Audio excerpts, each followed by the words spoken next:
How incredible is that new intro song? Just spectacular.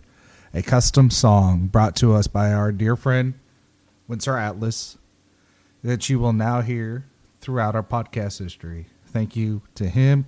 Thank you for allowing us to start this podcast off on an amazing note, just to have that custom theme song. It's incredible things happening in the podcast. I just want to thank you guys for continuing to be a fan, continuing to support, continuing to download and share with your friends. This has been more successful and really encouraging in many ways. So big shout out to you guys. Round of applause for you guys. Thank you. Thank you for all that you do. I couldn't have asked for a better start to this journey, and just the love that you guys have shown for me. So we've had a couple of episodes out now. Some things such as our history of wine, kind of the beginning stages, a little more abstract just because, as we talked about, the history is kind of hard to come around just due to the fact of it being so old. We will have another episode that will continue more into modern day history.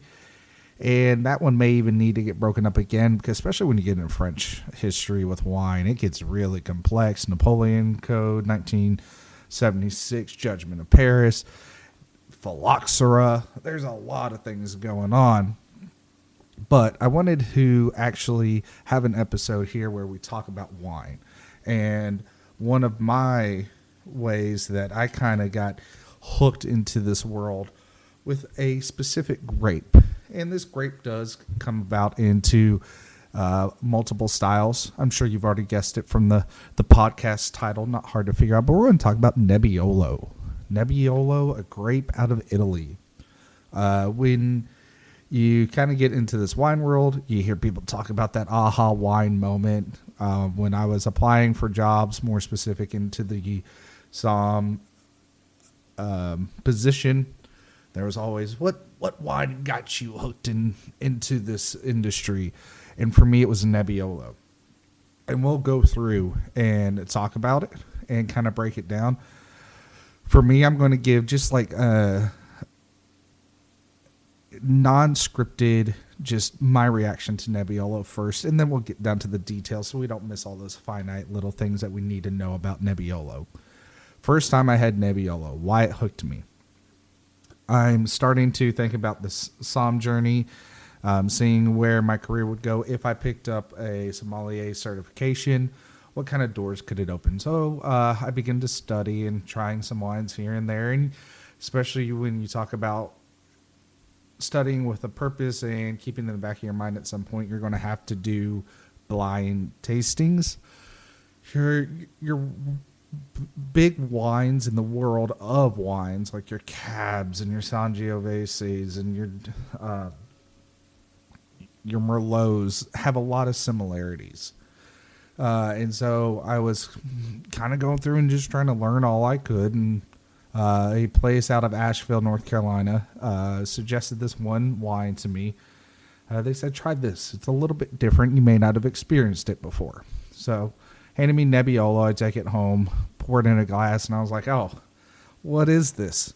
This is going to be worse than a Pinot Noir. There's going to be nothing here, because when you first pour Nebbiolo, it has almost this translucent ruby color. It looks like a bright gemstone, but you can see straight through it. That was my first initial reaction, was like how clear it was. Yes, it's still kind of this reddish tinge. We'll talk more about that, but you could see straight through it. I was like, man, this is going to have nothing behind it. Like, what kind of wine are they talking about here? You smell it. It's very, very effervescent, very florally, lots of kind of punchy in the face scents there that just jump out of the glass. Like, it is not holding back at all. But I was like, well, that's just the floral side of it. That's going to be what I can experience on the nose, but still this juice is going to have nothing behind it once it hits the palate. This isn't like a Cab. And then I drank it for the first time, and I could not have been more wrong in any sense of the definition.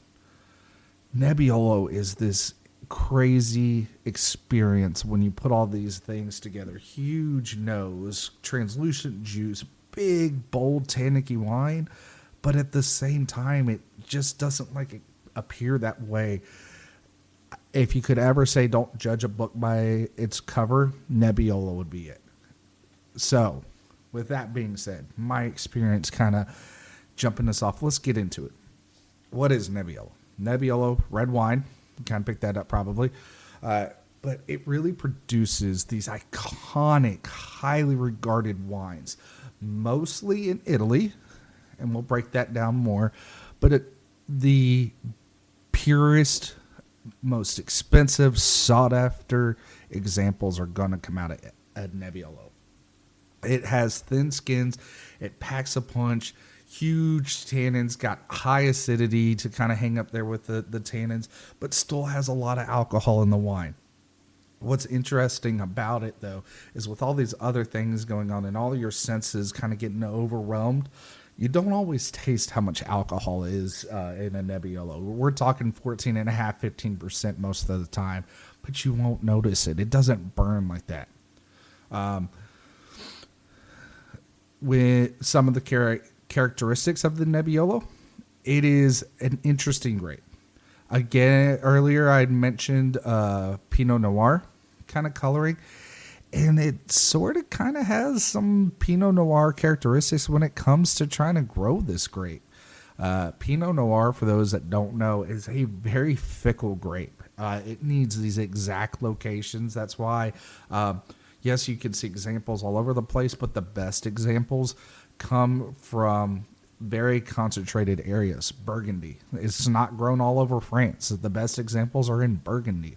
It needs very exact specifications for this grape to just grow and flourish at the same time. So with that being said, it is a late ripening grape. Nebbiolo is like one of the first grapes that buds. It buds earlier than any other grape in Piedmont, and it's harvested late. So with it being harvested late, growers have to be patient. They gotta hope for good weather throughout the growing season. Sunlight is very important for this wine to really reach its full ripeness. The best vineyards for Nebbiolo ended up on hillsides because of this. When we get into the vinification and how we get this grape into wine, we'll also talk about how big of a waiting game it is. So not only is it a waiting game when it's on the vine, but once the growers get it off the vine, they're waiting even longer. So this is a very patient man's grape. You're playing for the long game here. That's what you're hoping for. I am currently on the search for a specific Barolo, which we'll get to. A 2016 vintage, which was the year my daughter was born. So we can save that because Nebbiolo's age beautifully. And we're going to save that for her 21st birthday. So I'm on the lookout for a specific Barolo, which is the Nebbiolo grape, to celebrate with my daughter when she turns 21.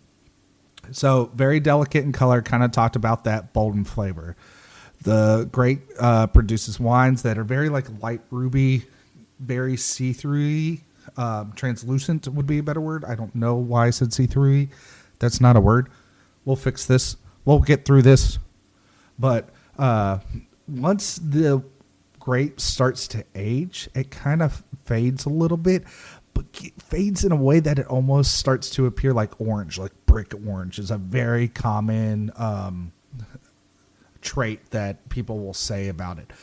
If you follow our social media on Twitter and Instagram, I'm going to post some examples of a fresher, younger Nebbiolo and then a aged Nebbiolo, so you can kind of see that color. So make sure you follow us on the Duck Vine on Instagram and Twitter to see some of those examples. And that's something that you'll continue to see as we do these podcasts, is visual examples that go along with the podcast. So make sure you follow those. Nebbiolo wines are concentrated. They have some high acidity, really high tannins. And because of how high these tannins are, we talked about it being a waiting game earlier, we actually have to age it for an extended period just for it to mellow out enough to really enjoy. These wines can age for decades because of this. So you go into the Piedmont area of Italy, kind of the three big grapes you'll see, Barbera, Dolcetto, Nebbiolo. Barbera is a grape that has like no tannins. You'll see it everywhere. It's kind of their table wine, their everyday wine.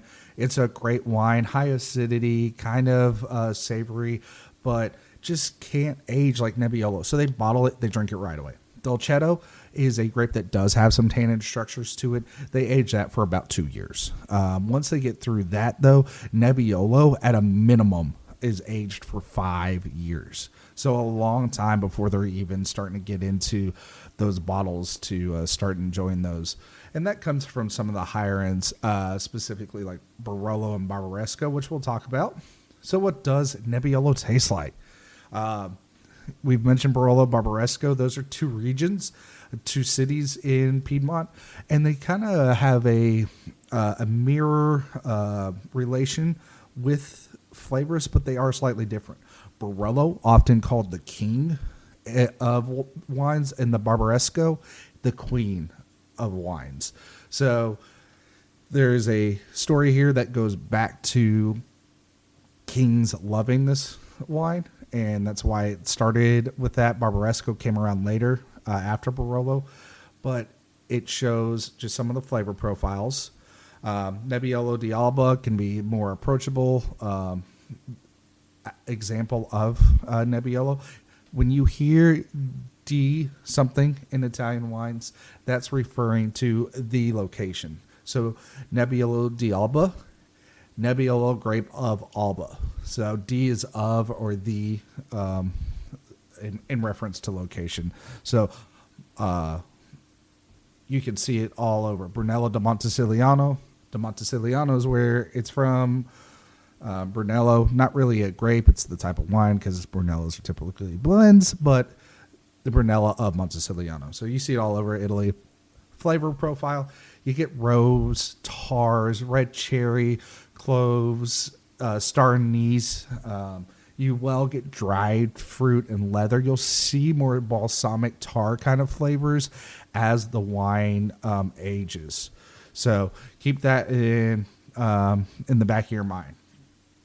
We get into some locations, some areas for Nebbiolo. Started kind of talking about that a little bit there.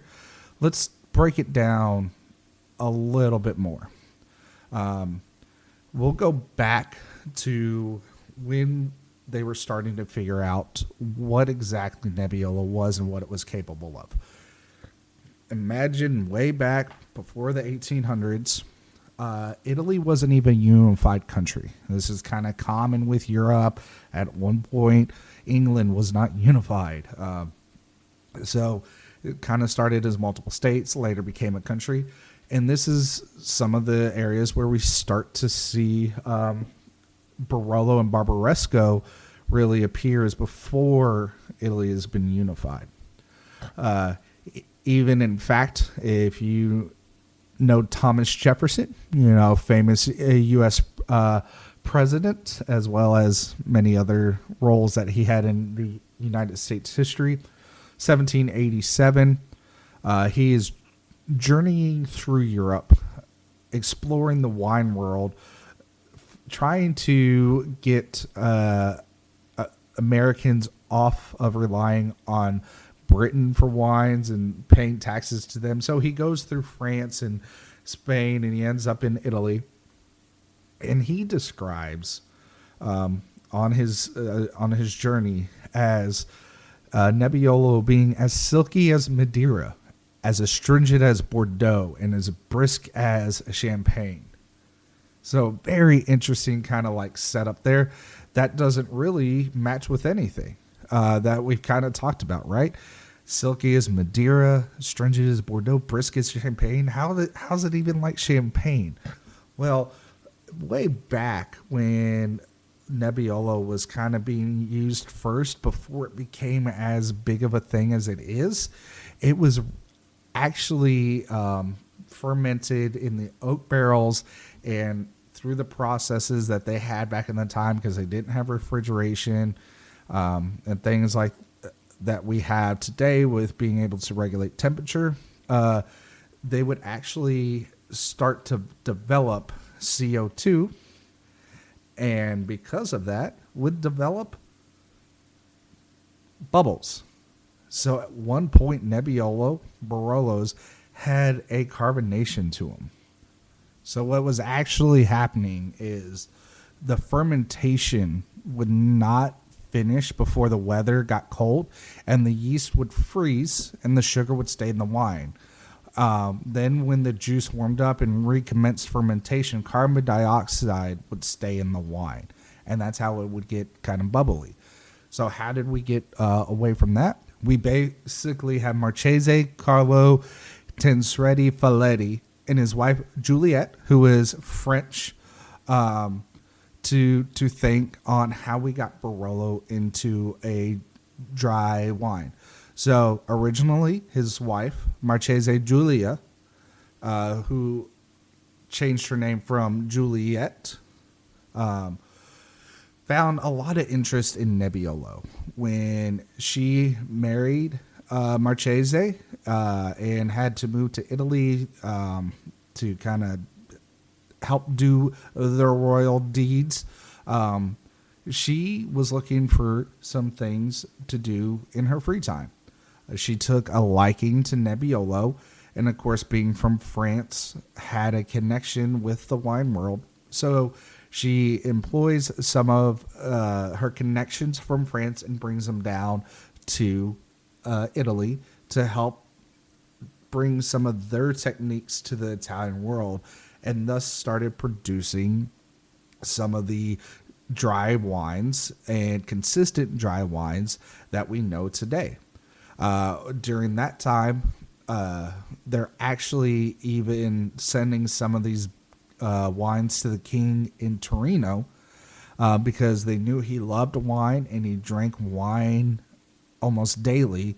This was one of the connections that Nebbiolo got to being called the king of wines.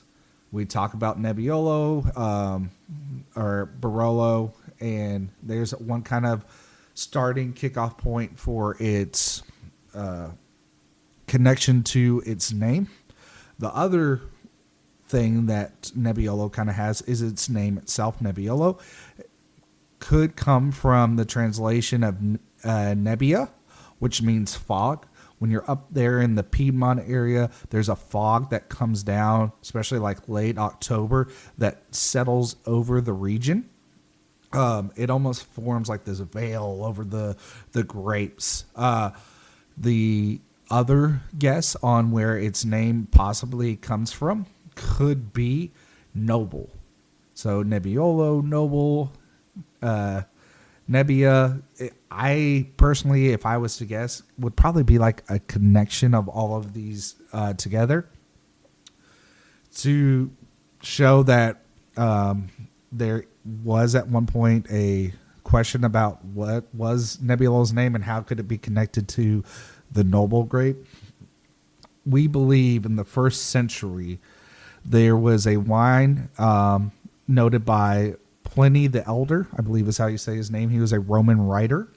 Gotta love those Romans and their love for wine, but Roman author, and he talked about this exceptional quality wine near the Barolo DOCG as we know it today. Of course, they didn't call it that back then. And he does not ever name a grape, but his description of it is so similar to Nebbiolo. We believe that is like one of the first like real connections of it. We can't prove that though, but the first time it's mentioned by name, as we know it today, is in 1268, growing near Turin. And then there's a couple other times that it starts appearing after that.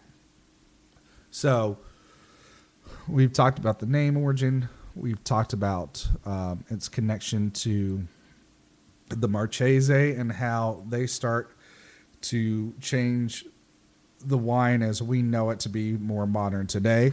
And this was specifically in Barolo. As the wine grew in popularity, of course, as we have always done, we start to venture out, look for, is this the best place? Are there other places where we can make this grape successful? And from Barolo, that's how we end up in Barbaresco. So when we get into Barbaresco, originally it started out as a co-op, and took a lot of the history that they learned in Barolo and continued to use it in Barbaresco, but started to end up with a grape that was a little bit lighter, and the DOCG ended up being a little more lenient, so you can get like a totally different take on the wine itself. So it's only required 9 months in oak and 21 months of total aging. The Reserva bottles out of Barbaresco require 45 months of total aging. So 9 months, 21 months, 45 months for Barbaresco. Barolo requires 18 months, so double in oak, 3 years instead of 21 months of aging, and then 62 months for Reserva instead of 45. So you can see very different expressions. All that aging's going to have an effect as well. Barolo these days is about 3 times the size of Barbaresco. There's lots of different communes that produce Nebbiolo, the Barolo and Barbaresco kind of examples of Nebbiolo. Mentioned earlier the Marchese Giulietta and how she had an influence in her wine and really influenced Nebbiolo. In Italy, and especially Piedmont, you can find Nebbiolo outside of Barolo and Barbaresco. Langhe, the D'Alba. There's lots of other areas to find Nebbiolo. But when you get anywhere else, it'll be called Nebbiolo D'Alba. So why are we referring to Barolo and Barbaresco as that and not Nebbiolo di Barolo? So when you get into wine history, and we'll talk about this more when we get into our next episode, especially with the French, it is very important to their wine world, them being the French, that it's the location, it's the terroir, it's where that grape is from. So if you look at a lot of French wines, especially any older French wines, a lot of the places, a lot of the wines, it was the places listed on the label versus the grape. So in Burgundy, you're going to have the vineyard, Montrachet, instead of saying Pinot Noir. It's going to say Montrachet. When you, even outside of Burgundy, if you look in the Loire Valley, Sancerre instead of Sauvignon Blanc, Vouvray instead of Chenin Blanc. So the location was extremely important to him. Burgundy, even though it's a little different there, they go by the Chateau Latour, Chateau Rothschild. You know, they're the locations where these grapes are from, where the wines are made. And so with Giulietta being French first and foremost before Italian, and marrying into more of the Italian side, she emulated this when starting to name their wines. And now that's why today these two areas are more referred to as Barolo and Barbaresco instead of Nebbiolo di Barolo. So it's kind of neat to see not only did she have an influence on how the wine was made, but even its name to this date. So getting out of Italy, where else can we find Nebbiolo? The United States. What is Nebbiolo doing in the U.S.? Starting back around the 19th century, and even before, the Nebbiolo grape did make a stint over in California. However, we mentioned earlier that it's not always the easiest grape, and we have played with it in different areas, going up into Washington as well as other areas, even places where some Italian varieties are doing great. Nebbiolo, we just haven't found that sweet spot for in California. For as big and as strong as of a wine it has a lot of attitude. We talk about Pinot Noir being kind of fickle. I just think Nebbiolo is just got a lot of attitude behind it. So it wants a very specific place. It's almost like a diva. Australia found little success with very early plantings. It's a little too warm and dry. There's certain areas like the Margaret River has similar amount of rainfalls and humidity. So those are kind of being explored. There's hundreds of Nebbiolo producers in Australia, mainly from Victoria's northeast region, but still hasn't taken on the same kind of prestige that you would out of Italy. There's some great examples, but are still gaining traction and still kind of figuring out their versions of it, their takes on it, because it is a relatively new wine, and we talked about some of those aging requirements. So as Australia's newer in the wine world as a whole, we're going to continue to see how Australia. I'm curious if New Zealand may have some promising areas. Even so, we've seen some people try it in Mexico and Chile. So it'll be interesting to see where Nebbiolo continues to grow and flourish. Right now, I think it accounts for about 9% of the wine total of Piedmont. It's a slow process. It's an investment. It's an investment of time, and it not only for the winemakers but the consumer as well. So it's not something that a winery can plant right away and expect profits. I mean, when we talked about those aging requirements, those requirements may not be there in the U.S. or Australia, but this grape is so strong. You have to have that for it to calm down a bit. I don't see a winery or a vineyard focusing on Nebbiolo when you have to invest that much time before you can even start to see a return on your investment. So it's definitely going to be something that I think in the next 20 years we may be seeing more Nebbiolo appearing in the New World. But for the best examples, we're still looking Barolo and Barbaresco.